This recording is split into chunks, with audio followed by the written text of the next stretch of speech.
C'est la médecine du travail. Non, là on ne voit pas. Il y a eu du renfort.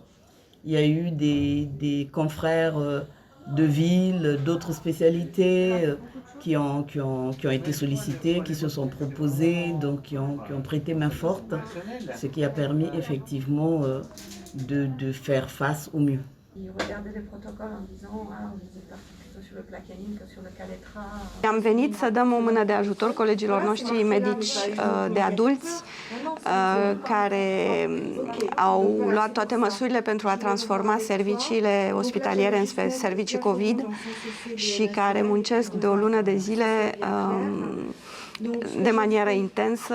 A fost un adevărat challenge să revin la medicina de adulți, pe care am făcut-o acum un anumit număr de ani, înainte de a deveni medic specialist pediatru. Într-adevăr, ne-au trebuit câteva zile pentru a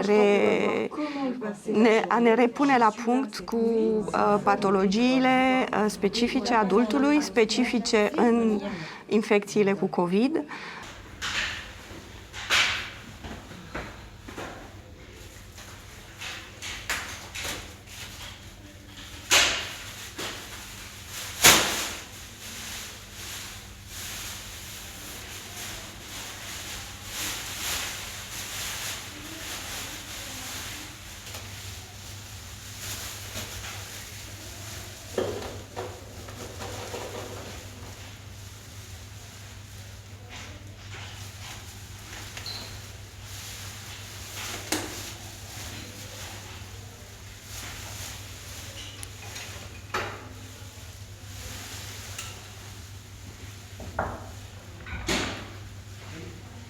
Sper din toată inima ca colegii mei români să se gândească că putem funcționa în acest fel, să nu rămână închistați fiecare în specialitatea lui, să fie toleranți față de posibilitățile pe care administrativii le pun la dispoziție.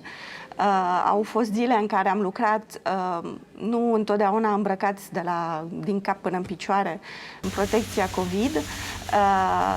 Am avut întotdeauna măști, am avut întotdeauna măcar o bluză pe care am putut să o punem peste îmbrăcămintea obișnuită și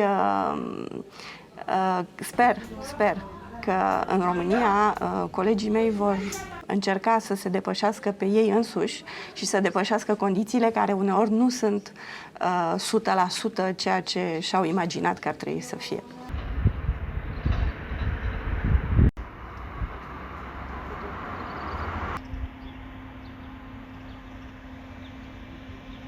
Ah oui, d'accord. Et t'avais une garde le 11? Oui. C'est une garde que moi j'avais posée parce qu'il y avait personne. Oui. Consultation pédiatrique. C'est comme ça. Dû au confinement, on a eu beaucoup moins de consultations d'urgence et d'hospitalisation habituelles dans la période qu'on est en train de vivre actuellement en pédiatrie. Donc notre activité est baissée presque d'un tiers. Et on s'est retrouvé à être plutôt beaucoup de médecins pour une activité qui était très peu. Et on se sentait pas bien dans le sens qu'il y avait d'autres collègues chez les adultes qui étaient complètement débordés, très fatigués. Et les directeurs, avec tous les chefs de pôle, sont décidés de faire appel à des médecins de façon volontaire pour donner des coups de main ailleurs.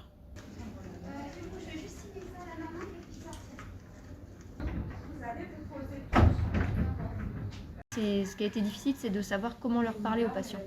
Parce qu'on parle d'habitude à des bébés et on ne sait pas quel dialogue avoir. Enfin, c'est des grands bébés. Voilà, on commence à leur parler comme à des enfants et en fait, ils nous comprennent, mais on ne sait pas toujours comment leur parler. Non, c'est pas. Puis du coup, c'est des adultes, donc d'un coup, ils sont âgés aussi.